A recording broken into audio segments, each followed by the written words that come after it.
আমরা মনে করি নামাজগত অবস্থায় মারা গেছে উত্তম মৃত্যু, বাবারে খানা খাইতে যে মারা গেছে এটা উত্তম মৃত্যু। সড়ক দুর্ঘটনায় মারা যায়, গমের ঘরে মারা যায়, কত না দুর্ঘটনায় মারা যায়।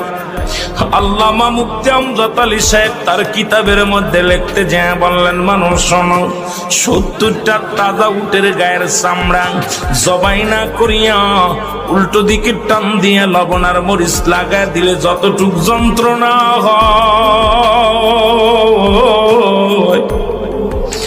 এর চাইতে 70 গুণ যন্ত্রণা হলো একটা সাধারণ মৃত্যু। এখন আমরা মরণকালে অনেকে পায়খানা করে দিই রে, মরণের সময় অনেকে প্রস্রাব করে দিই। অনেক দাদা বাবার চোখটা বড় বড় হয়ে গেছে মরণের